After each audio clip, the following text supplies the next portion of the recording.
Mesdames et messieurs, quand j'étais étudiant dans l'université linguistique, c'était un problème pour moi de comprendre comment prononcer quelques sons en anglais, par exemple.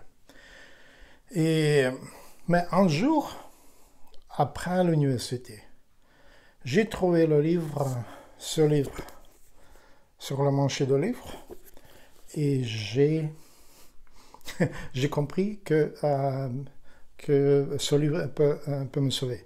Parce que j'ai trouvé quelque chose de très important dans ce livre que je veux partager avec vous. C'est le livre de Valéry Kourinski. Et c'était écrit en russe. Et puis, j'ai traduit ce livre un peu plus tard en anglais. Et le meilleur livre de l'OI, autodidactique post-psychologique ukrainien. Ok, je m'appelle Yuri et dans ces séries de vidéos, je voudrais expliquer comment prononcer les sons en ukrainien correctement. Pour vous, n'avez pas les problèmes comme j'ai eu. Ok. Avant de parler de les sons, c'est très important que j'explique quelque chose. La première chose, c'est un point de concentration. C'est Valéry Kourinski qui a trouvé cela. Ok. Je commence encore.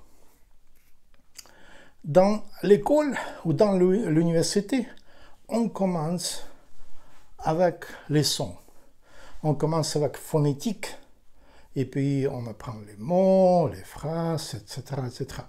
Mais avant des sons, il y a une stage, une étape, c'est très important. C'est l'étape de mouvement qu'on doit faire pour avoir ces sons. Et aussi, on doit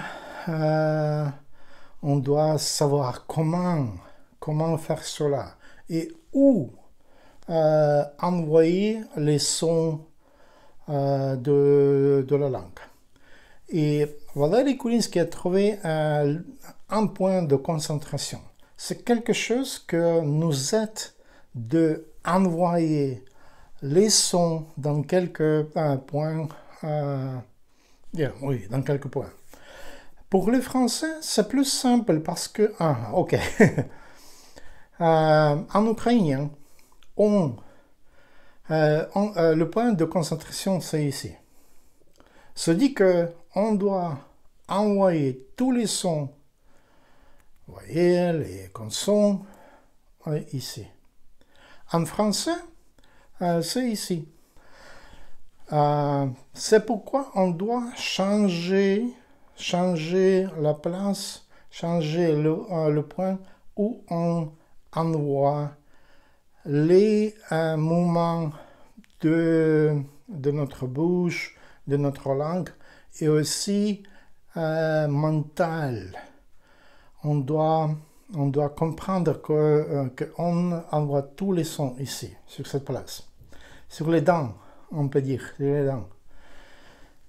Ok. La deuxième chose, très importante pour parler bien ukrainien, c'est comprendre, et pas seulement ukrainien, mais c'est comprendre qu'il y a quelques formes de langue dans chaque langue étrangère et notre langue natale. En ukrainien, je vais utiliser cette chaussette pour montrer, oui, vous comprenez, c'est la langue. Imaginez-vous que c'est une langue. Et en ukrainien, c'est la bouche, oui. En ukrainien, on tient la langue comme ça.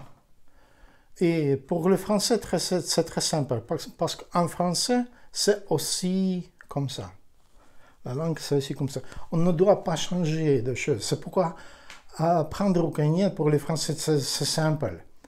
Et pour Ukrainiens, apprendre français, c'est simple, je peux dire, de ce point de vue d'opinion.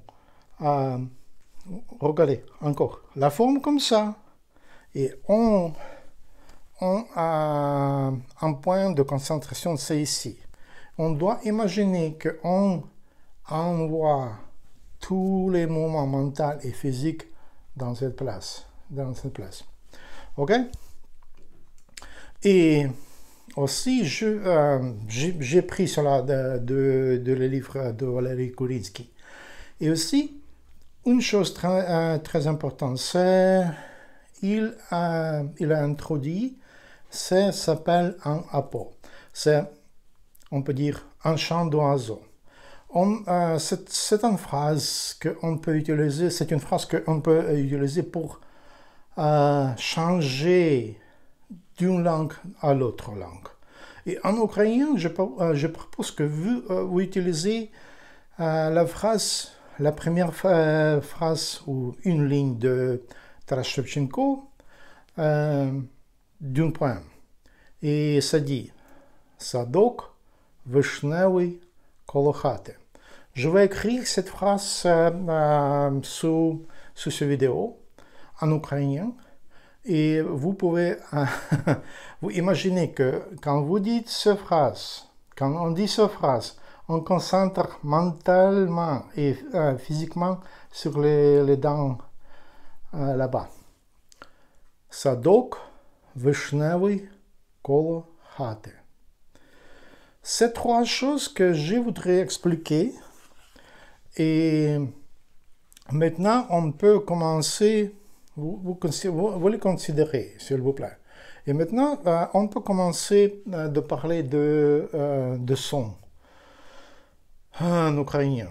Et on commence avec les voyelles. A, E, I, U et O. Les voyelles, c'est très simple, mais je vais aider de prononcer, par exemple, A. On peut prendre André Breton, oui, André Breton, c'est A, c'est comme ça. André Breton, c'est A. OK? On va trouver un comme ici, quelque chose que vous savez, près vers 1, près vers, c'est un, c'est exactement comme ça, troisième, I, ok, on doit trouver quelque chose avec I, histoire, ici. Histoire, c'est I comme exactement comme cela, I, mais avec le point de concentration ukrainien et avec oui, la forme de langue. La forme de langue la même. I, c'est I, puis U, et pour U, j'ai ici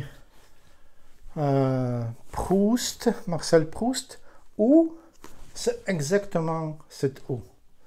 Ok? Ou, Proust. Ok. Maintenant, et, ok, je prends encore André Breton. Ok, oups. André et cet et André, c'est exactement comme ça. Et en ukrainien. Et la dernière, c'est O. Et pour O, on peut utiliser Théophile Gautier. O. Regardez. Ou ici, c'est mieux. Sodome.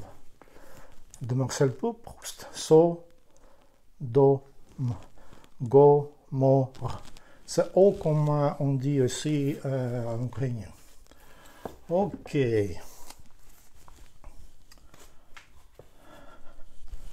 Maintenant, on va finir avec cela.